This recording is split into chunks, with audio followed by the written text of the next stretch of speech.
Jadi gimana, Dita masih mau di Bandung? Pulang, Pak. Oh, pulang kemana?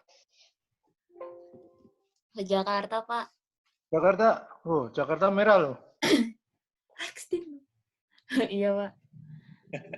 Merah semua Jakarta. Merah semua. Kalau Bandung, orange.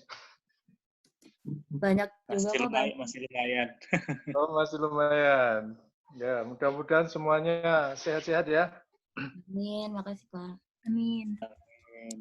Ya, kan saya mulai saja presentasinya. Assalamualaikum warahmatullahi wabarakatuh. Waalaikumsalam. Warahmatullahi wabarakatuh. Saya Adita dan rekan saya Heni akan mempresentasikan sistem penyimpanan energi di gedung SBM. Sebelumnya, baterai manajemen sistem itu kan dibagi menjadi monitoring, protection, charge discharge management, diagnosis, dan data management. Di sini lebih fokusnya ke untuk diagnosis SOC. Nah, SOC sebagai kapasitas baterai itu, cara estimasinya seperti yang sudah kelompok kami sudah jelaskan di presentasi yang pertama, dibagi menjadi 4 metode, yaitu direct measurement methods, bookkeeping methods, adaptive system, hybrid methods. Nah, faktor degradasi dari baterai itu sendiri ada suhu dan juga usia pemakaiannya. Nah, tujuan dari BMS untuk SOC itu sebagai monitoring dan juga proteksi. Nah, ini pengembangan komponen SMB atau sistem manajemen baterai. Ada secara modularnya itu, ada papan sel sebagai pengukur tegangan suhu dan arus secara digital, kemudian ada modul lokal untuk akuisisi data, kemudian modul pusat sebagai pengolahan dan penyimpanan datanya. Nah, ini MASMBC di gedung SBM, tapi kurang lebihnya saya mohon maaf apabila ada kesalahan dari sistemnya. Ini juga dibuat hampir sama dengan yang ada di lab ME, dan saya juga kurang tahu cara membagi untuk misal ada cluster dan berapa PV grid, berapa hybrid inverternya untuk di penggambaran di MASMBC-nya itu sendiri. Jadi saya ambil aja hampir sama kayak yang di lab ME. Nah, untuk MASMBC di gedung SBM di lapisan komponennya sendiri, baterainya itu menggunakan baterai VRLA, di sini kurang saya tambahkan, VRLA jenis gel dengan merek NS, sistem baterai dengan tegangan 2 volt, dan kapasitasnya 1000 Ah, dibagi menjadi 2 klaster, karena PV-nya juga dibagi menjadi 2 klaster. Nah, klaster pertama itu, satu klaster itu terbagi menjadi 2 baterai paralel, dan satu paralelnya itu terdiri dari 24 baterai seri. Jadi jumlah totalnya ada 96 baterai. Kemudian hybrid inverter yang digunakan itu Sunny Island tipe 4.4M dengan 6.000 watt, 48 VDC, dan 220 VAC. Kebetulan spesifikasinya ini juga hasil tanya-tanya dengan Kak Franz. Jadi ada juga seingatnya Kak Franz juga sih hasilnya. Nah, kemudian ada PV grid-nya di sini, makanya tadi saya tanya apa bedanya PV grid inverter dengan yang tadi 3 fase inverter, karena yang saya dapat itu PV grid inverter di sini dinyatakan dengan, menggunakan Sunny Tripower 15.000 TL10, yang besarnya itu 15.000 watt dengan 600 VDC dan 220 VAC. Kemudian untuk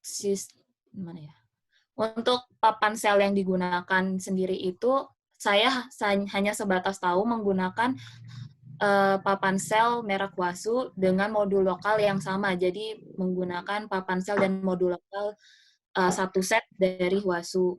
Selebih untuk bagaimana bentuk dan komunikasi lain-lainnya saya kurang tahu. Kemudian modul pusatnya menggunakan Raspberry Pi. Ini untuk smart meter CLIS, mungkin selebihnya tidak akan saya begitu jelaskan. Nah, PV-nya sendiri terbagi 2 klaster tadi. Klaster 1 itu ada 150 panel, klaster 2-nya 90 panel. Mereknya Panasonic monokristalin. Nah, untuk lapisan bisnis sendiri saya lupa buat, tapi tujuan utama dari pengembangan sistem PLTS di gedung SBM itu sebagai beban listrik penerangan di gedung SBM. Cuman kalau misalnya sudah ganti sekarang saya juga maaf banyak nggak taunya.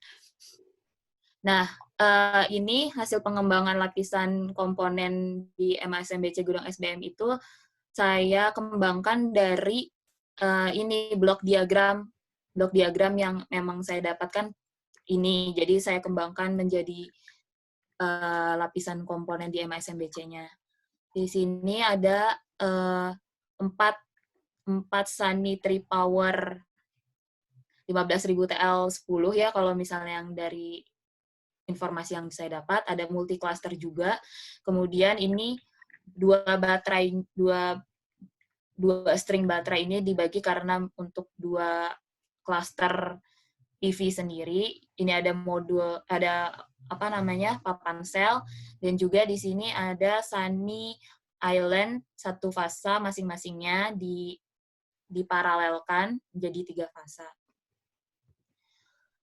Nah, ini untuk spesifikasi dari fotovoltaiknya. Ini untuk layout PV di klaster satunya yang terdiri dari tadi 150 panel. Ini layout PV klaster 2 yang terdiri dari 90 panel. Nah, ini tadi kan digunakan bidirectional inverternya Sunny Island 4.4M. Di sini ada spesifikasinya. Kemudian lanjut lagi di PV grid inverter. Nah, saya dapatkan itu Sunny Tripower 15.000 TL. Ini spesifikasi yang saya dapatkan. Nah, untuk baterai VLRA-nya digunakan yang jenisnya gel dengan kapasitas 1000 Ah, tegangan 2 volt.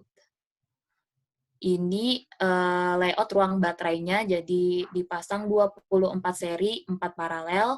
Di sini ada 4 PV grid, di sini ada Sunny Island-nya, di sini ada multi cluster, dan di sini juga sudah ada AC sebagai manajemen thermalnya. Kemudian di lapisan fungsional, saya kira lapisan fungsional hampir sama dengan yang lain, jadi di papan sel ini mengakuisisi data setiap paralel sistem baterainya, karena memang papan sel yang dipasang itu setiap susunan paralelnya. Kemudian dari ID hybrid inverternya itu mengakuisisi data dari 1 pak baterai dan juga monitoring dan proteksi, serta ada juga deteksi kegagalan. Kemudian di PV grid inverternya mengakuisisi data sistem PLTS dan juga deteksi kegagalan untuk di sistem PLTS-nya. Kemudian di modul pusat dipantau kondisi baterainya seperti estimasi SOC dan SOH, dan juga data historis baterai. Kemudian baru dikirim ke cloud. Untuk lapisan komunikasinya sendiri, saya kurang begitu yakin apakah ini benar atau tidak, karena saya hanya mengembangkan dari informasi ini yang saya terima. Jadi, di sini menggunakan protokol RS485 dan TCP/IP. Nah, di sini dari papan sel ke modul lokalnya menggunakan lapisan fisiknya itu RS485. Entah lapisan jaringannya itu Modbus RTU atau bukan, tapi saya mencoba menggunakan data dari LTE, siapa tahu mungkin hampir sama. Untuk di inverternya juga menggunakan protokol RS485. Ya, ini yang blok diagram yang saya dapatkan dan dikembangkan menjadi lapisan komunikasi. Nah, ini lapisan informasi.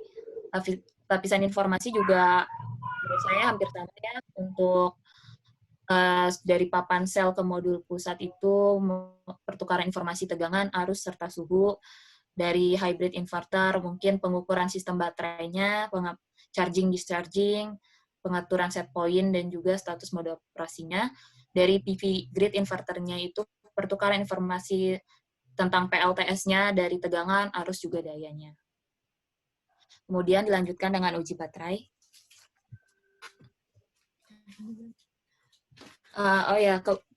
Uji baterai, kebetulan kami hanya sempat menguji satu baterai, dan itu juga hari Minggu dan sebelum lockdown, jadi belum sempat memeriksa apakah datanya itu sudah benar atau belum. Jadi kita hanya mengestimasi dan membuat data menyampaikan informasinya seadanya. Nah, untuk baterai yang diuji itu untuk tipe yang LG HG2 ini, yang teman-teman juga semuanya punya. Terus pengujiannya itu untuk yang grafik SOC tegangan charge, untuk tegangan awalnya 2,5 volt dan tegangan akhirnya 4,1 volt. Untuk kapasitasnya itu 2,64 Ah. Ini untuk yang charging. Ya, selanjutnya itu untuk uji pengosongan grafik SOC tegangan discharge. Nah, tegangan awalnya itu 3,7, tegangan akhir 2,5, dan kapasitasnya 2,87 Ah. Ini untuk grafik SOC terhadap tegangannya, jadi yang tegangan charge discharge dengan koefisien kapasitasnya itu 108%. Kemungkinan ini terjadi kesalahan soalnya ya kemarin ngambil datanya juga sempat buru-buru gitu, jadi nggak terlalu ngecek banget benar atau enggak datanya itu. Terus untuk estimasi SOC, kelanjutan buat rencana ke depannya yang tahap presentasi ketiga. Jadi kita dapat referensi dari jurnal ini yang real time estimation of SOC dan SOH of batteries itu. Nah, di sini mereka itu menggunakan metode column counting, column counting. Tapi di sini column counting yang mereka uji itu metodenya itu dimodifikasi, jadi bukan benar-benar real dari column countingnya. Karena dari column counting itu berdasarkan jurnal agak kurang akurat untuk value SOC-nya yang tidak diketahui. Terus kumulatif untuk koefisien efisiensi discharge-nya itu nilainya kurang bagus. Jadi di sini tahapan untuk mencoba metode column counting yang dimodifikasi itu pertama hitung internal resistansinya pakai persamaan yang ini. Terus selanjutnya itu VOC estimation untuk constant load menggunakan persamaan ini. Untuk perhitungan ini didapat dari resistansi internal. Jadi dari persamaan yang sebelumnya buat nyari yang tegangan IR-nya. Terus estimasi SOC. Nah, di sini estimasi SOC itu pertama dari total energinya dulu dengan persamaan yang ini. Terus perkiraan SOC. Nah, kan nilai SOC yang dari metode column counting itu kan persamaannya ini. 1 min seper QR integral bla bla bla ini kali 100%. Nah, setelah dimodifikasi, dia didapat persamaan yang ini. Jadi ditambahin dari persamaan SOC column counting, ditambahin nilai si new D-nya ini. Di mana new D itu koefisien efisiensi discharge. Jadi untuk buat dia mengetahui nilai error kumulatif dari arus discharging-nya. Untuk dikoreksi nilai error dari kumulatifnya itu. Nah, rencananya sih kita bakal menggunakan column counting yang udah dimodifikasi ini untuk presentasi selanjutnya. Udah, terima kasih. Yang mati yang garing.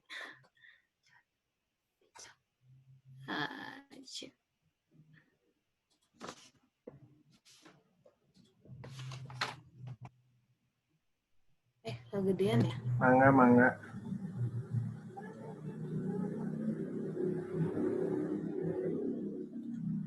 Mana sih, dari mana nanyanya? Dari 243.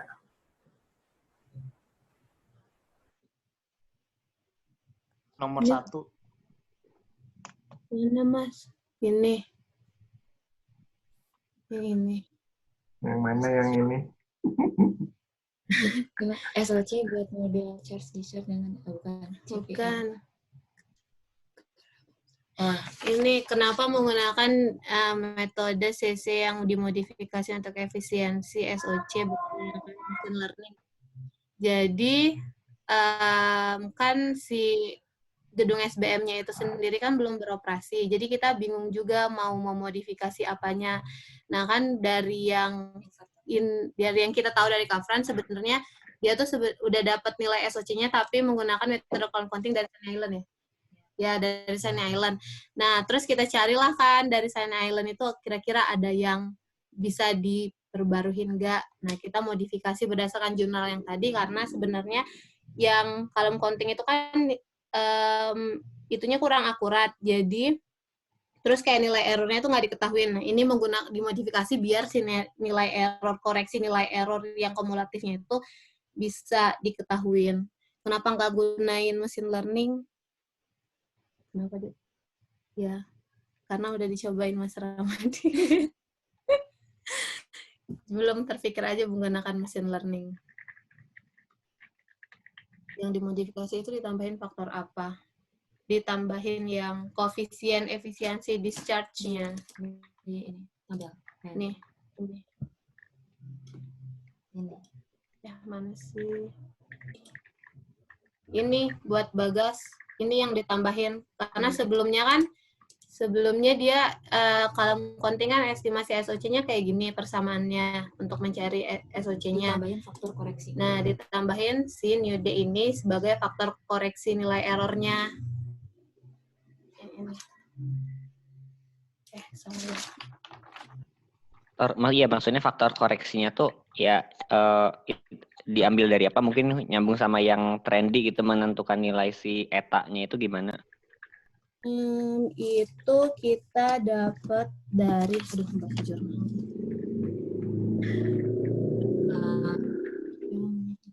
Jadi untuk dari nilai faktor korektifnya itu didapat dari model matematik dari pemodelan Burkert itu. Nih coba mana ya?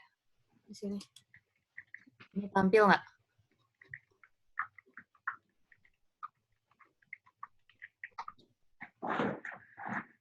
Ini dapat dari ngomong-ngomong ini masukkan ya papernya ya? Tampil. Tampil, Mbak, tampil. Oke.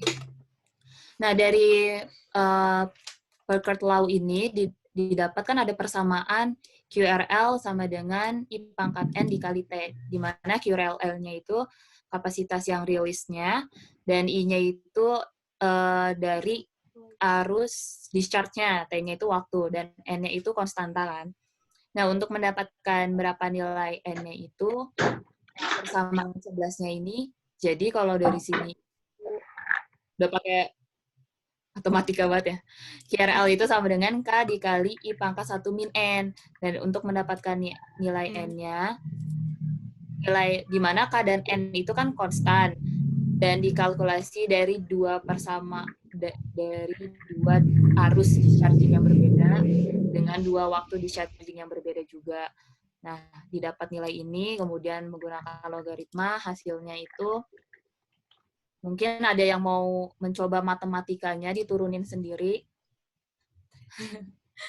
Nah, didapat nilai koefisien efisiensi dari discharging-nya itu I pangkat 1 min N. Mungkin ini bisa kalau mau mencoba untuk menurunkan. Nah, didapat nilai N-nya itu yang didapat dari paper ini antara 1 sampai minus 3. Antara 1 sampai 1,3. Nah, typically-nya itu 1,2.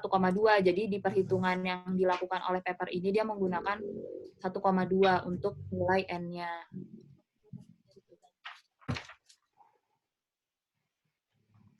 Wah, ini modified Burkert ya kayaknya.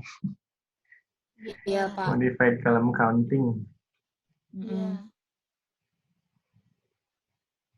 Boleh, Berarti boleh. tadi menentukan nilai N juga menjawab pertanyaan Trendy ya.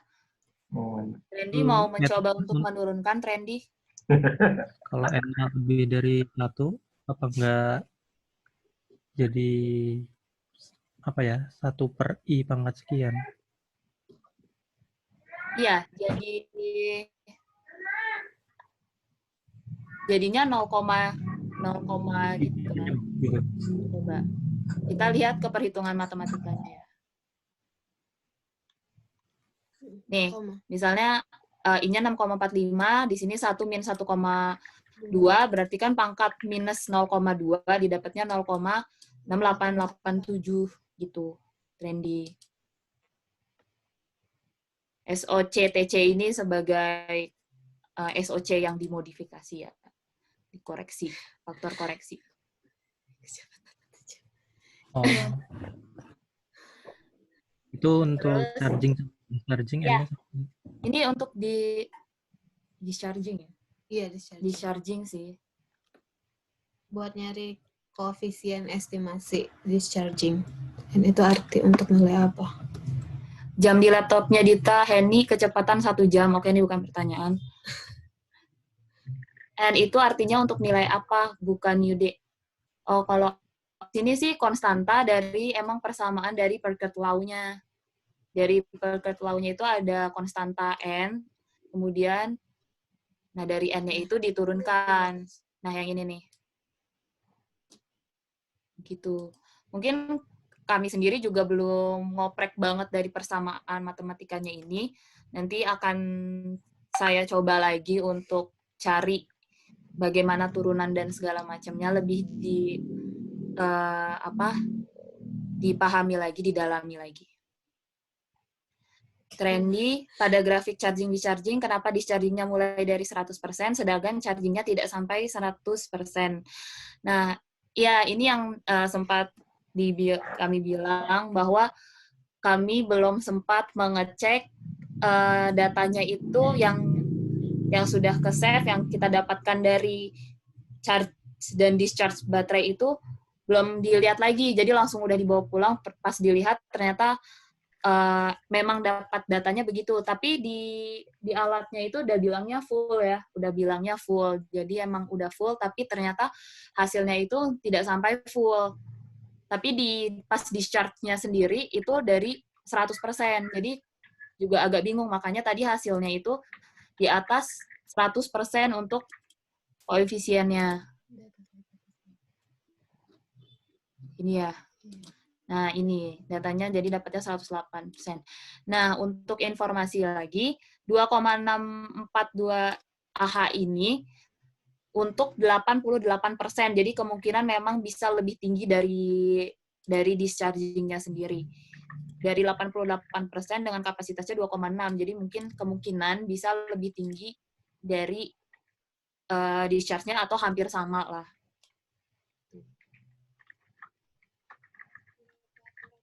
Seberapa akurat metode CC yang dimodifikasi dibandingkan metode lainnya? Berdasarkan paper saja, kenapa menggunakan CC modifikasi dibandingkan dengan metode lainnya? Dan apakah metode ini bisa digunakan untuk perhitungan SOC untuk SBM? Dari paper ya.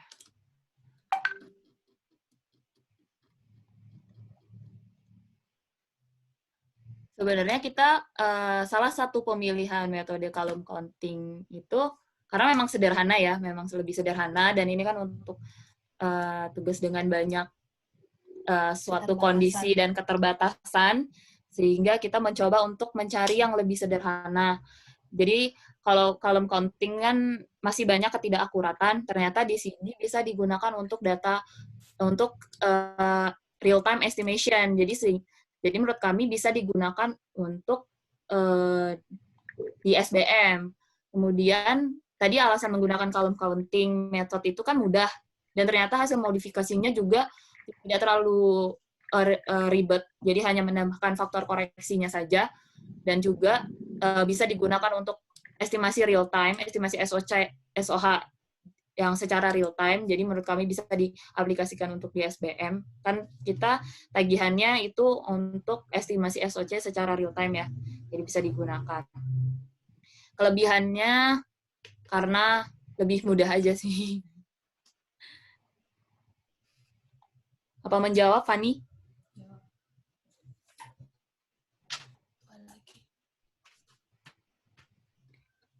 Oh ya, dan kebetulan dari paper ini juga dia ada ada eksperimennya. Jadi ada data eksperimen, bukan hanya data simulasi. Jadi alasan besar untuk menggunakan ini karena dia sudah mencoba secara real gitu. Udah berapa? 8.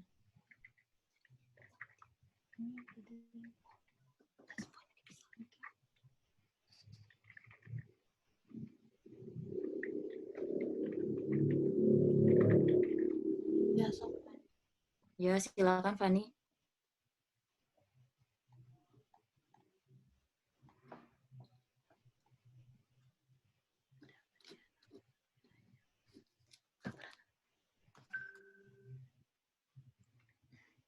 Jadi nanti untuk presentasi selanjutnya, data yang bakal digunain untuk perhitungan SOC, data dari mana dapatnya?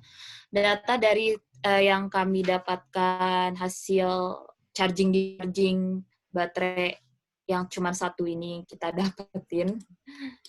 Jadi, nah ini yang akan dimodifikasi sesuai dengan sistem seri paralel baterai yang ada di SBM. Nanti akan disimulasikan, mungkin simulasinya entah disimulasikan atau dihitung. Disimulasikan atau diperhitungan? Ya, nanti akan kami coba dari hasil karakteristik yang udah kami dapatkan aja. Menjawab, Fani? Bakal nyoba ulang dari yang jurnal tadi. Kalau emang nggak ada data.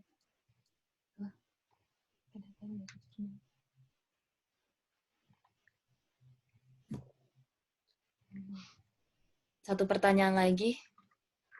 Mungkin atau ada yang ingin memperbaiki, menambahkan, atau mengkoreksi apa yang kami presentasikan, Bu, dipersilahkan. Mengenai grafik. Karena itu nggak tahu, Bang. Mari kita sedikit ya.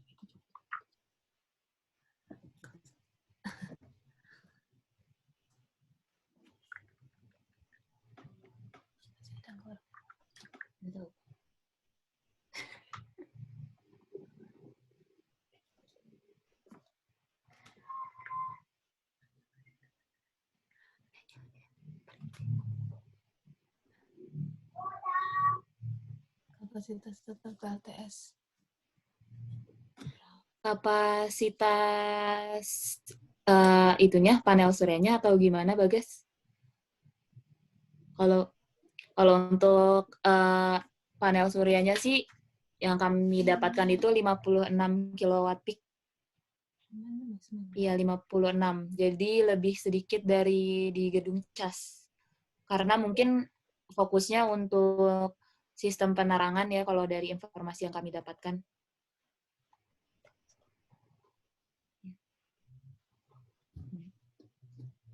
Sudah. Mungkin Kang Irsyad ingin menambahkan atau mengkoreksi. Ya, dilanjut aja ini metode yang ini, yang modified ini. Oh iya, Kang. Yang modified ini terus ya cocok lah buat, jangan semua ke machine learning juga. Ini kan kalau yang ini tuh berdasar apa sih namanya? Lebih ke real application gitu. Jadi untuk real application-nya yang paling mudah sebetulnya ini, tapi ya di bagaimana cara mengkoreksinya itu dari kesalahan yang bisa terjadi gitu. Iya, Kang, itu. Jadi mungkin nanti kami akan mendalami isi papernya itu lagi sih untuk yang eksperimentalnya. Ya, jadi ini tuh sebetulnya yang modified column counting juga udah pernah ada papernya kan kita. Terus pernah ada juga TA yang menggunakan estimasi SOC berdasarkan voltage, disebutnya itu voltage drift atau voltage, aduh lupa saya namanya. Itu juga pernah ada TA. Nah, paper yang barusan ditampilkan tuh itu menggabungkan dua-duanya gitu. Oh, yang tadi kami dapatkan itu menggabungkan dua-duanya, Kang. Ini. Iya, paper ini tuh menggabungkan paper yang pernah kita buat dulu dengan salah satu TA yang pernah dikerjakan gitu. Oh, gitu. Nah, Oke. ini makanya ya cocok lah ini kalau ada yang mengerjakan ini. Jadi Iya, nanti Kang. bisa dibandingkan dengan yang SVM gitu. Karena ini benar-benar real application gimana kalau counting kalau dikoreksi dengan eh, dengan Machine metode learning. tertentu gitu. Nanti Oh, coba, jadi kan bisa jadi dipadukan gitu, hybrid lah. iya. Boleh. Ini nih yang metode, bentar, saya kasih. Nah, yang ini pernah ada yang mencoba melakukannya juga ini di yang PTA gitu. PTA mungkin 2017 itu kalau nggak salah. Jadi dari pengukuran perbedaan tegangan, dari pengukuran perbedaan arus, dari pengukuran perbedaan suhu, dia bisa mengestimasi SOC dan SOH. Gitu. Oh, Ya, dilanjut aja ini. iya, Kang. Siap. Nih, Yuda nih. Yuda. Yuda, implementasi estimasi SOC menggunakan data dari mana? Implementasi estimasi SOC. Oh, ini berdasarkan dari itu sih yang karakteristik yang didapatkan dari charging discharging baterai yang kemarin kita dapatkan gitu. Nah, itu karakteristiknya. Dari karakteristik itu kita kembangkan dianggap sebagai baterai di SBM dengan seri paralel sesuai dengan yang ada di SBM gitu sih. Kira-kira seperti itu, Yuda. Bagaimana, Yuda? Oh, mau nanggepin, Kak? Kan Oh, ya.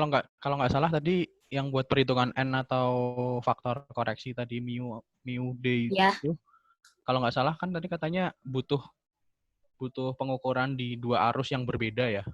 Nah, kemarin kan cuma pakai satu arus aja gitu. Oh iya.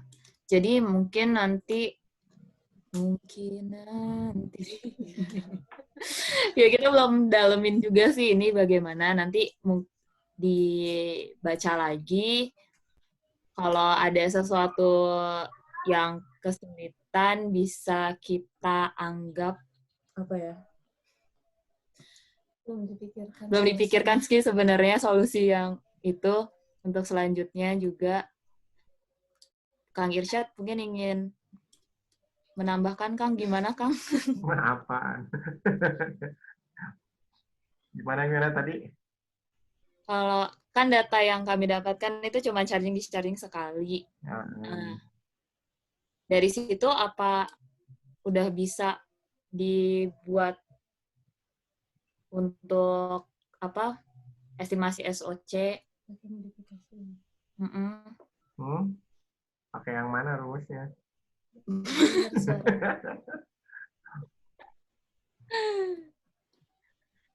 Ya, nanti dipikirin lagi sih, Yud. Oke, Kak.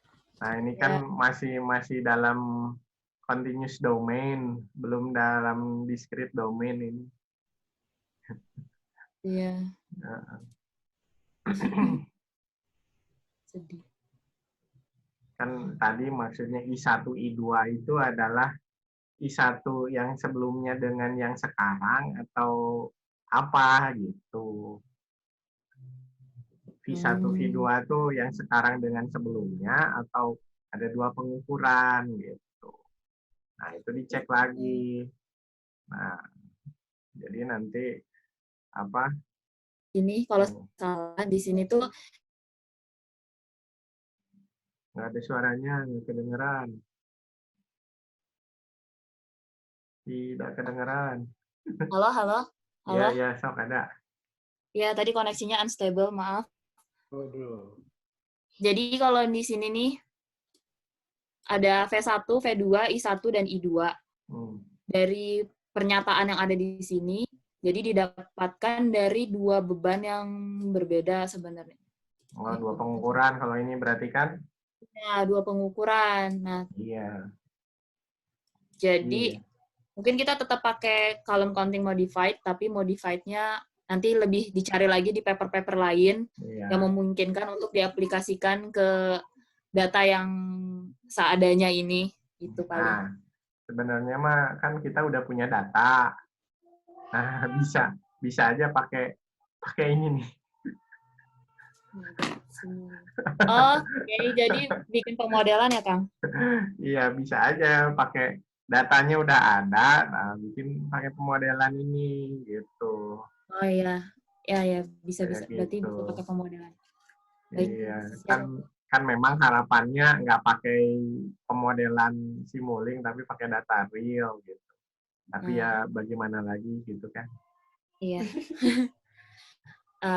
Karena sudah ada yang lagi yang bertanya? Sudah 11 pertanyaan. Ya. Mungkin saya yang bertanya. Untuk presentasi ketiga, kira-kira yang bisa ditampilkan selain pengukuran SOC menggunakan ini, untuk BMS-nya apa ya, Kang, yang bisa ditambahkan? Itu tadi dikoreksi semua model arsitekturnya, dibetulin.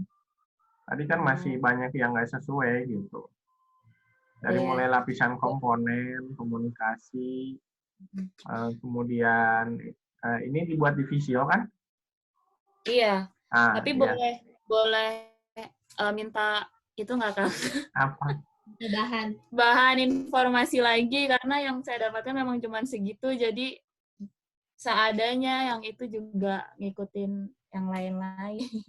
Iya, dari kan tadi udah ada bahannya. Jadi alur dari skema 3 fasa 1 fasa kan ada berapa koneksi. Untuk yang gitu. lapisan komunikasinya itu, Kang? Oh iya. Ya, tadi kan udah mirip. Nanti ya, bisa ditambahin. Modul Tapi yang penting lapisan komponennya sesuai aja dulu. Oh, ini ya, Kang. Dibenerin ya? Iya. Untuk yang ini, yang mana ya? Nah, kalau ini udah hampir mirip ya, Kang, ya paling ya? Hampir mirip. Kalau yang ini nih, Kang. Lapisan komunikasinya, kira-kira yang sama hampir ya? Mirip, cuman kan ini ada 2 klaster. Sistem baterainya kan ada 2 klaster kan?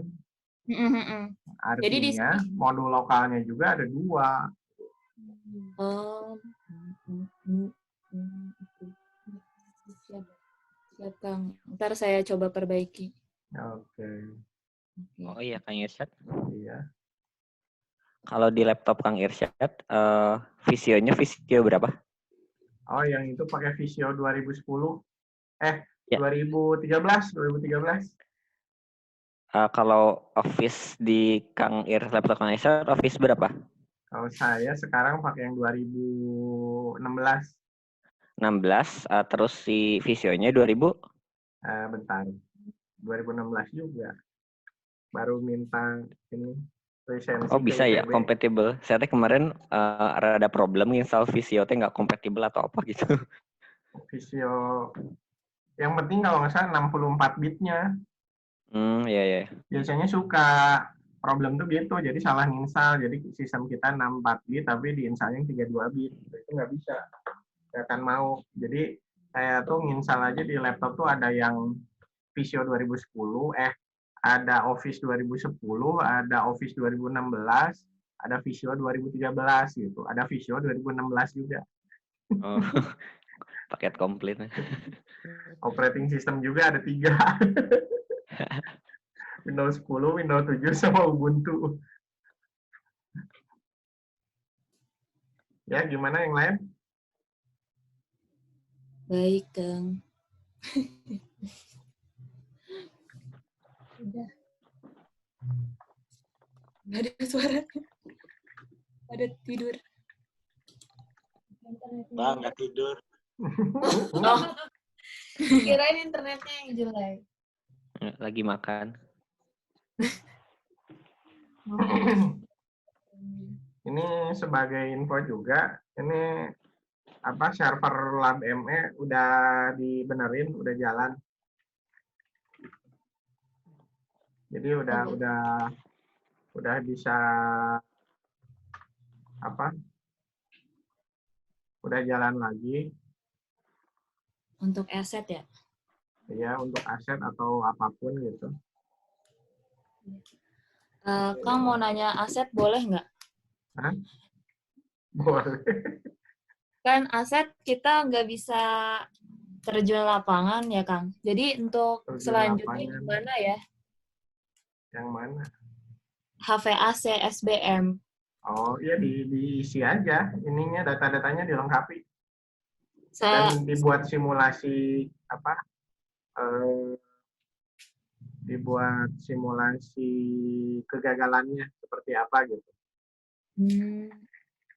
Tapi kalau untuk misalnya ada data biometering itu berarti Ya dicoba misalkan di input berapa pengukuran gitu, seakan-akan terjadi kegagalan seperti apa gitu. Bisa nggak ketika melewati sebuah batas tersebut ya, si sistem langsung menggenerate PM. oh iya Kang, nanti Nah, dicoba. seperti itu. Tapi untuk spesifikasi yang belumnya itu nggak usah diisi dulu, nggak apa-apa ya. Yang penting yang didapat aja sama simulasi kalem EAM-nya ya Kang. Ya spesifikasi kan dia yang SBM tuh pakai Daikin. Pakai Jadi apa Kang? Daikin. Nah, nanti bisa ditanya ke Pak Justin. Oh iya Kang, siap. Ada beberapa data foto-foto di Pak Justin. Siap Pak. Jadi, Email ITB yang mana ya Mbak? Email apa Trendy? Masukin pertanyaan. Hehe. Sorry, salah kirim. Trendy ke siapa, Trendy? Trendy kok bisa salah kirim ke Zoom? ini nih kondisi Lab ME udah jalan, kalau MM juga udah jalan. Tuh, udah jalan. Jadi silahkan diisi lagi gitu. Dikomplitkan. Dari yang dikomentarin. Begitu. Rindu. Rindu. Ada lagi? Pak, saya mau tanya buat yang sepeda. Sepeda itu ya? Iya Pak, jadi harusnya minggu depan kan kita presentasi. Cuman sekarang sepedanya masih di tempat servis Pak. Kira-kira mending gimana ya Pak untuk materinya? Kan ya itu model arsitektur di betul-betul sesuaikan gitu dengan kondisi real. Pokoknya dilengkapi model arsitektur sama itu yang dijelaskan estimasi SOC ini aja ke arah estimasi SOC dan ke arah estimasi apa kemarin jarak tempuh ya. Iya. Nah itu aja ditampilkan data-datanya. Iya, boleh jelasin itu aja. Gitu. Iya. Kayak agak demam pusing yang itu gemetaran. Sedingin. Ada lagi?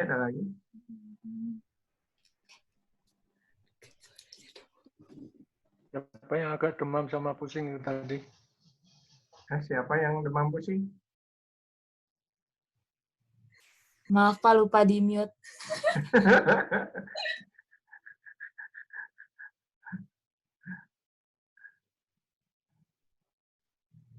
Jadi kita cukupkan aja ini.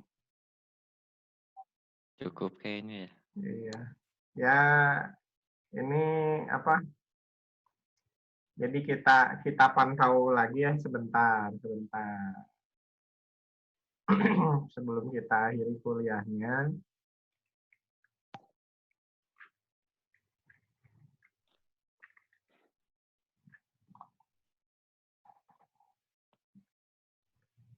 Ini statistik Jakarta gitu ya. Mohon hati-hati yang mau ke Jakarta. Iya. Dita nggak boleh pulang ya Pak, berarti. Oh, nggak boleh. Boleh pulang tapi ada protokolnya. Ya. Harus dijemput sama keluarganya pakai kendaraan sendiri. Nah, itu dipahami protokol-protokolnya, dilihat yang ITB kayak gimana protokolnya gitu ya. Yang mau pulang, ini di Jakarta. Yang di kampung saya aja kalau pulang sana langsung isolasi sendiri, isolasi diri 14 hari itu. Nggak boleh ketemu sama siapa-siapa. Tuh, sama-sama seperti itu.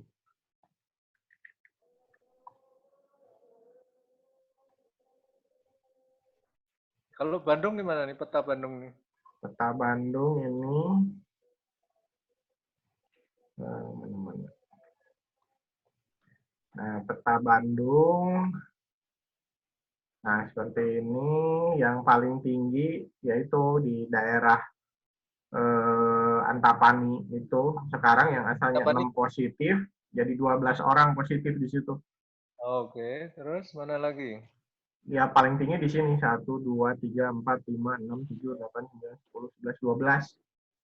Oh, iya. Jadi mengumpul di satu daerah, kan kalau di Jawa Barat itu statistiknya ada 78. Nah, 12 orang tuh di situ gitu. Oh. Jadi yang area paling tinggi gitu. Satu lagi ada di Cimahi, satu daerah positif. Yang lainnya terpencar-pencar di Bogor gitu. Oh, kalau yang kota Bandung saja berapa? Kota Bandung saja nggak ada statistiknya kalau di sini. Ada nggak ya? Saya lupa.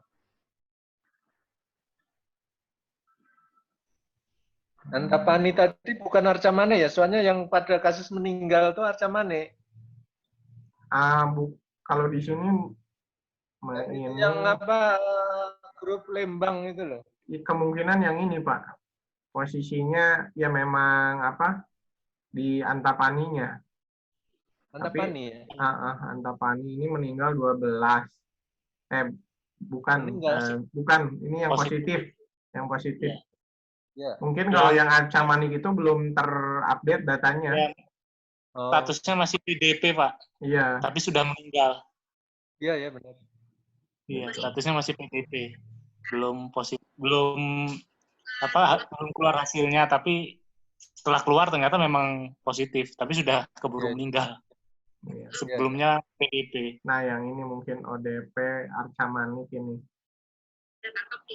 Ini Arca Manik Sukamiskin nih, daerah sini. Jadi yang paling tinggi yaitu yang di Lembang, kemudian di Iya, betul. Mungkin itu sebagai update-nya. Kita cukupkan kuliah hari ini. Terima kasih atas perhatiannya. Assalamualaikum warahmatullahi wabarakatuh. Waalaikumsalam warahmatullahi wabarakatuh.